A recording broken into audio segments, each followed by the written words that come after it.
The not-for-profit startups require very unique CRM systems. So, which are the top 10 not-for-profit CRM systems in 2024? That's what we are going to discuss in this video. So, let's dive in.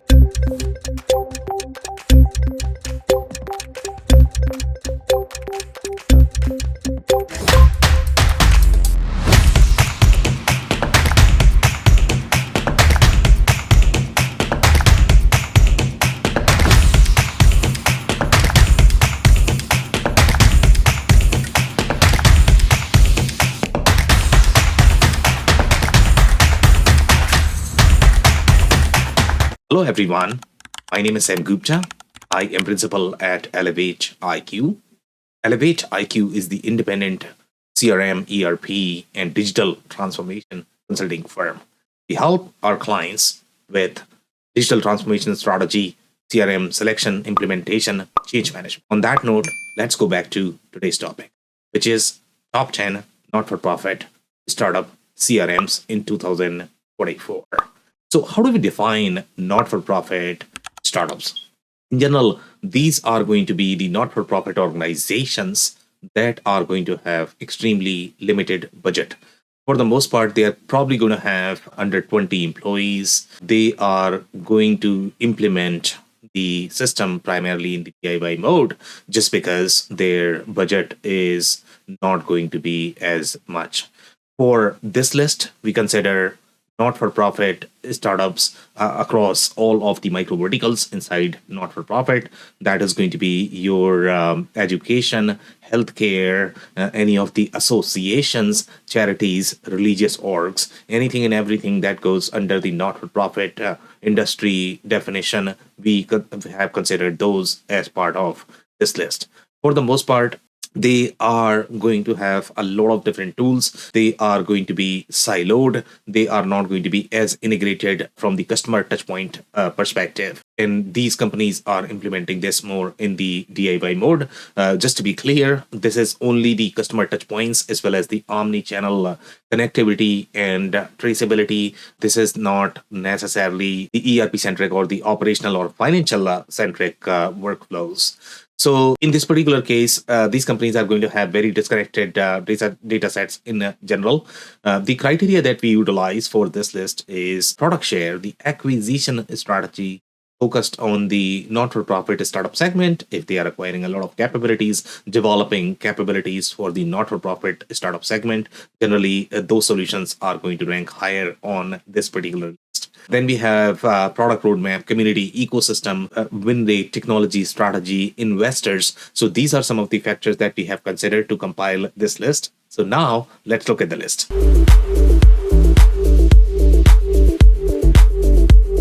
Number 10 on our list is Give Butter. And this is a prescriptive system that we generally talk about. And when I say prescriptive, meaning they are going to have very tailored functionality for not-for-profit segment. Generally, these systems are not going to be as customizable. They are designed for a very specific state, very specific business model. So in general, with these systems, the challenge that you are going to run into is if you have a very diverse business model or if you have to customize, then these systems might not be a great fit and you might outgrow them quickly if your business model is going to evolve. But because of that design, these systems are going to be far easier to implement. They might be far easier to use as well, just because you are going to get very tailored experience. The way you would like to see your business objects workflows, they are going to have those in that state. The majority of the systems that we have compiled on this list are going to be prescriptive in nature, and in not-for-profit segment, you are going to see a lot more. Also, these systems typically emphasize on the marketing automation aspect of the features. So you are going to see the large majority of them are probably going to capture a lot of that functionality. They are not going to be as deep transactionally because in general, the smaller not-for-profit or the startups, they are not going to be cheaper with the slightly mature feature. For example, fund reporting, grant reporting, all of these capabilities might not be as relevant for the smaller not-for-profit, they might be dealing with a lot of individual donors. They might not be dealing with as many major donors, and even if they might deal with major donors, they might not have as robust a reporting requirement, just because the amount that they might be donating might not be as much. But once they grow, then they are going to grow in those needs as well, and that's where they need to consider some other CRM systems that we have on this list. So GiveButter is going to be a very prescriptive system. It's designed for very smaller not-for-profit that can implement this in more in the DIY mode. So some of the other strengths that we are going to have for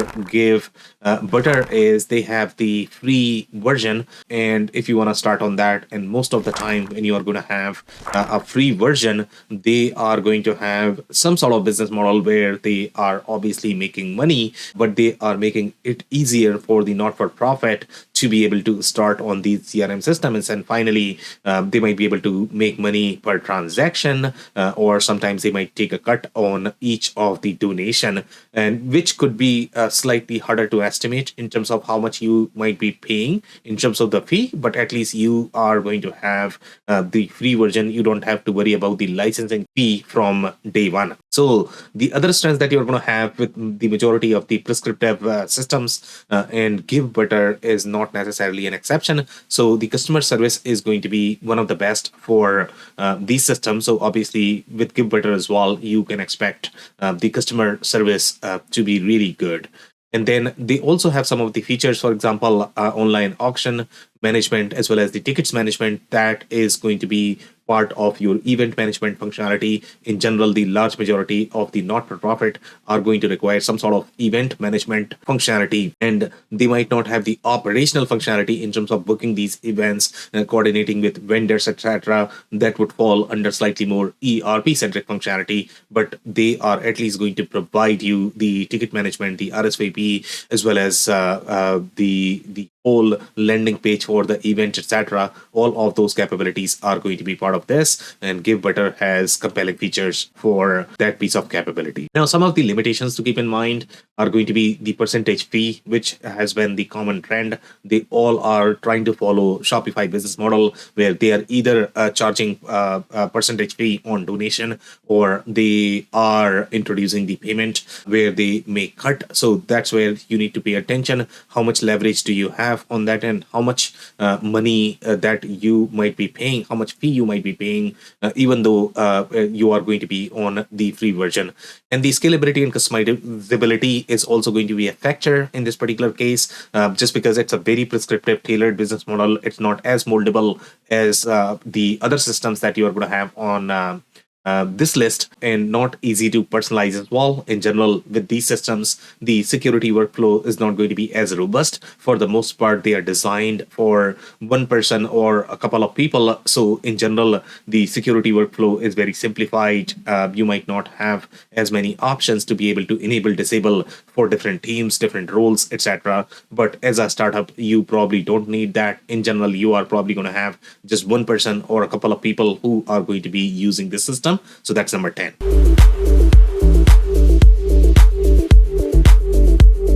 Number 9 on our list is EngagePay. And EngagePay is again very similar system as your GiveButter, but in this particular case, they are going to have slightly heavier marketing automation capabilities. So the other strengths that we have from the EngagePay perspective is, just like any other prescriptive CRM systems, this is going to be very easy to implement, adopt, support is going to be really good, and the landing pages and forms, they are going to be easier to build, and that is with the majority of the systems that are going to be geared towards marketing automation. In general, these systems are going to have a lot more tags and filters that you might be able to utilize for your campaigns, but they might not have as heavy data model to be able to support your transactional workflows. But at this stage, you probably don't need that. And the best thing that you might be able to do, since you are going to be on the DIY mode, as well as you are going to be slightly constrained on your implementation budget, is to reduce the scope and just make it simple so that you can manage on these platforms. The other limitations that we are looking at from the Engage Bay perspective is this is slightly more legacy platform, so you might expect a little clunky experience overall from the UI perspective compared to the other solutions that we have on this list. The documentation is probably going to be on a leaner side. That's what the users have reported. So that is also something to keep in mind. In general, if you are going to hire any sort of developers, or if you are trying to do any sort of configuration customization by yourself, then the documentation might not be as rich. But in general, when users report that the documentation is weaker, their expectation is going to be to find the documentation more in the consulting mode, meaning they are looking for the business answers, but most of the products, they take slightly more generalized state, and they are not going to provide those industry specific layers or industry specific answers that you might be seeking. So sometimes there could be expectation misalignment as well in terms of the documentation, but a lot of users have reported that their documentation is not as great.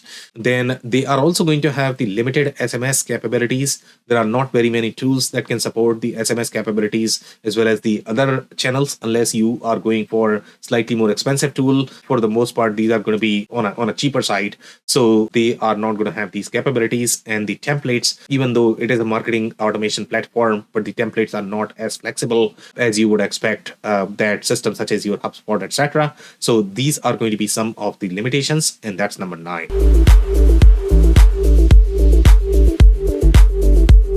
Number 8 on our list is Kila. And Kila is going to be a great fit if you're very heavy on fundraising.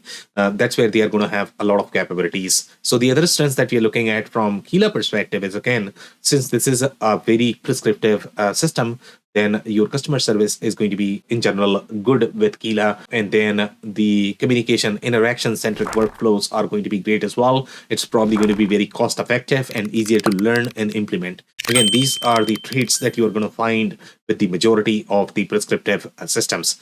Some of the limitations that you need to keep in mind is that their mobile app is probably going to be limited. You are also going to have data integrity issues, and that is also a common trend that we generally find with the majority of the prescriptive systems, that since they are trying to simplify the data model and they are also trying to flatten the data model, so you are going to have a lot of data integrity issues, and these are going to be your duplicate contacts, duplicate companies. So the onus is going to be on you to be able to clean the data, to create the governance workflows manually. You can take any actions as you like. If they had the tight data model, for example, with the larger systems, then that becomes slightly more difficult to use, but they are going to have a little bit superior data integrity. But this is a design choice. They are trying to make it easier for you to implement and use, and that's why you are going to have these data integrity issues. But in this particular market segment, the simplified data model makes far more sense, even though it is going to have the data integrity issues. Events and ticket management is going to be a limitation as well. Kila does not have those capabilities, as rich capabilities in that department. So these are some of the limitations, and that's number 8.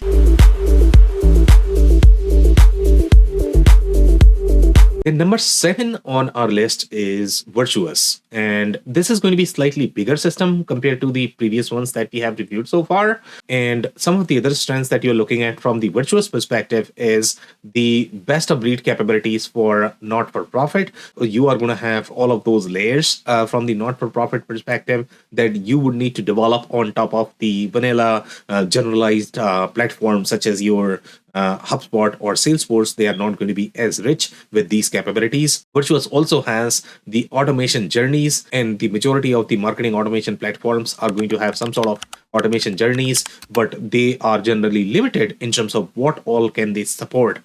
Sometimes the issues are going to be that they might not have as deep capabilities for the custom object. In general, in the prescriptive segment, you are not going to find deep capabilities for the custom object. They might allow you to create the custom fields on the core objects, but as such, you might not have as deep capabilities for the custom objects. And that's where the automation journeys are, even though they have these capabilities, they are going to be slightly on a weaker side. And then they also have the integrated payment processing, but integrated payment processing also means that you are probably going to be paying their rate. You need to choose that. Sometimes they might have friendlier rate just because you are getting the integration, but make sure you do a little analysis computation in terms of how much rate are you going to be paying, and are you locking yourself with them with respect to the payment provider. The other limitations that you're looking at from the Virtuous perspective is the higher price compared to the smaller CRMs. So this is going to be slightly more on a expensive side, just because there's slightly bigger system compared to your Neons of the world. And then email templates are not going to be as user friendly either. And sometimes when we hear this particular issue is because either the templates are going to be very legacy, or they are going to be slightly more developer centric, that they are not as user friendly in general. So the marketing teams might not be able to use as effectively as they would some of the other systems that are designed to be business friendly. And the reporting is not going to be as intuitive either. So these are some of the limitations, and that's number 7.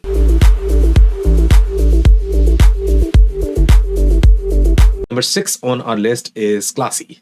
And Classy is a very similar system as several other systems that we have seen. So some of these trends that you're looking at from the Classy perspective is the integration with Salesforce, and they are part of that Salesforce ecosystem. So they are being used as more of the marketing automation platform and providing that not-for-profit tailored capability on top of the Salesforce core objects. So you are going to get the best of both worlds. You are going to get the Salesforce experience, plus you are going to get these capabilities. But keep in mind, because of that, the price is probably going to be far more, just because in general, the Salesforce is going to be relevant for slightly bigger organization, the larger organizations. So the other strength that we have for Classy is their support is great, and the donor management as well as the tracking capabilities that you have as part of Classy are going to be richer as well. The limitations that you're looking at from the Classy perspective is the customizability of landing pages. They are not as customizable as you might be able to see with some of the other larger systems.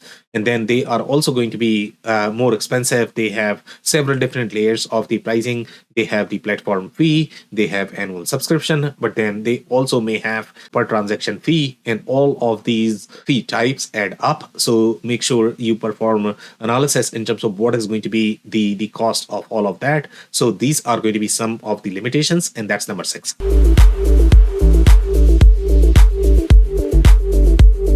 Number 5 on our list is Gluup. And Gluup is relevant for not-for-profits that need slightly more omnichannel communication capabilities. So some of the other strengths that you're looking at from the Gluup perspective is the customer support. Their support is really good. And then they are also going to have the omnichannel management for associations. So their capabilities are going to be slightly geared towards associations. And then their interface is modern as well compared to some of the legacy systems that we have reviewed so far. And the limitations that you are looking at from the Gluup perspective is data integrity issues. Again, this is very common with the majority of the prescriptive systems. So you are probably going to get that with most of them on this list. Then this is also slightly more on an expensive side. And if you compare the 3 systems that we have reviewed just now, which is going to be your Virtuous, Classy, and Gluup, they are going to be slightly more expensive compared to the previous 3 that we had reviewed. So that is something to keep in mind. And then we have also seen some of the technical issues that users have reported with Gluup. So these are some of the limitations, and that's number 5.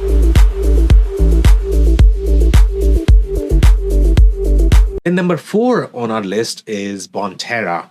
And this is great for smaller not-for-profits seeking comprehensive capabilities. The Bona system is slightly more on a bigger side compared to the other systems that we have reviewed, bigger than your Virtuous system and the other 5 that we have reviewed.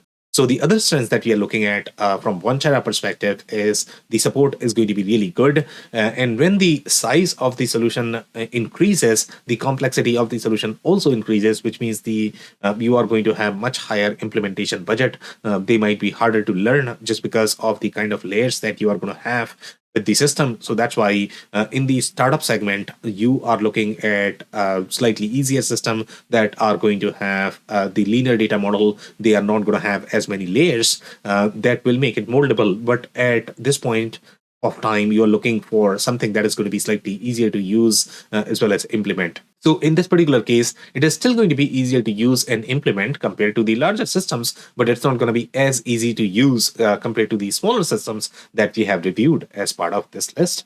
And then omnichannel communication, including text. So now with this, you are going to get the text capabilities as well. The other systems had that limitation. So if you care for the text capabilities as well, then this might be a great fit. But at the same time, it's going to be slightly harder to learn as well as implement compared to the easier systems that we have reviewed on this list. So the other limitations that you're looking at from Bonterra perspective is the price. And again, if the solution is going to be slightly bigger, they are going to have more capabilities. Their price point is generally going to be higher. And then they can also support complex customer hierarchies. And these are going to be relevant for organizations, again, that are going to be slightly bigger. The kind of associations that they need to make between different customer profiles, the parent-child hierarchies, all of those Bonterra may be able to support compared to the simpler solutions. They are generally going to have email is the primary identifier. In Bonterra's case, they are going to be able to support much bigger hierarchy, and that is going to be not only just the contact, but some of the other slightly more complex customer hierarchies. The price point for Bonterra is going to be expensive, and they are not going to have as complex customer hierarchy, and that's going to be a limitation as well. And then they have per transaction charge as well, something that we have seen with the other systems on this list as well. So that's number 4.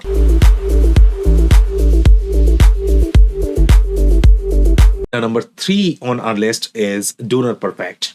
And DonorPerfect is good for the startups that are seeking a donor management platform. So the other strengths that you're looking at from donor perspective is the cost is going to be friendlier, ease of use and implementation, just like what we have seen with the other prescriptive systems. And then you are also going to have the rich donor capabilities. So if you care for the donor functionality, then this could be a great option for you. And then some of the other limitations is again very similar to some of the other systems that we have on this list, which is going to be your data integrity, mass updates, batch transactions. That is the second limitation that we generally see with the prescriptive systems. So that is going to be there with this system as well. And then the customizability of forms, which is a common trend, among these systems. So that is going to be there with DonorPerfect as well. So that's number 3.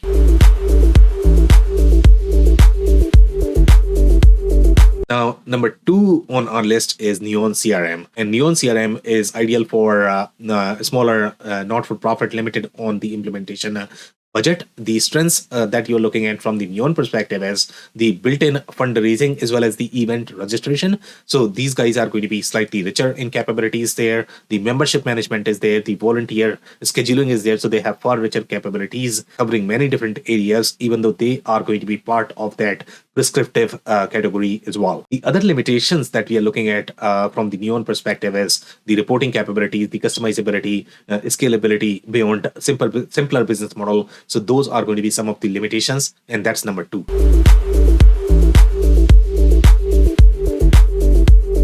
Number 1 on our list is Kindful or Bloomerang. And this is also going to be smaller for not-for-profit with limited budget. In general, systems such as Bloomerang, they are adopted far more. They have a lot more logos in general compared to some of the other systems that we have reviewed on this list. And that is a primary driver why they are ranking number 1 on our list for not-for-profit startups. The strengths that we are looking at from Bloomerang perspective is the move management, the donor cultivation, as well as ease of use. So these are going to be very similar, strengths that we have seen with many other systems on this list. The limitations that you're looking at is the grant tracking. In general, these capabilities you are going to require with slightly more mature not-for-profit companies. So these guys are not going to have that. The systems in this category are not necessarily designed to provide you the sophisticated capabilities from the grant tracking perspective. If you want those, then you need to go for slightly bigger systems, but then they are also going to be very expensive. They are going to be slightly harder to implement, and they might not be as easy to use. So depending upon what you're looking for, if you're limited on budget, in general, the startup segments are probably going to be limited on budget. So you can get the system just for the interaction, and then grant tracking, you might need to do that manually on spreadsheets. So the other limitations that you're looking at is the data integrity. That is the common trend across all of these systems, just because they are designed for ease of use. And it's not meant for education, not for profit. They generally require very different capabilities, very different interconnectedness with the data sets, such as your student cloud or student information management. For those, the capabilities are going to be very different. But if you are pure play not for profit, where you are doing a bunch of donor tracking, maybe volunteer management, membership, for those, this system could be a great. And then these guys also have the percentage fee per donation, and they have launched the payment as well. So there is a possibility that they might be pushing for their own payment provider, or the way they are going to design the pricing is that they are going to incentivize you to switch to their payment provider. But keep in mind that you need to compute how much you are paying for each of those payments and do a little bit of ROI analysis in terms of how much you are paying there. Sometimes the other systems that are going to have the user-based fee might be far cheaper, even though their pricing may be higher. So make sure you guys do your due diligence. So that's number one. If you enjoyed this video, we are going to include a link that is going to have much deeper insights. So make sure you guys check that. And then this podcast is also available in the audio form on major podcasting platforms. So you might want to check there and subscribe. We publish these videos on a weekly basis. So if you have not subscribed our YouTube channel, you might want to do that. And if you have not checked our digital transformation report for 2024, we are going to link that as well. On that note, thank you so much, everyone, for tuning in. I'll see you in the next one.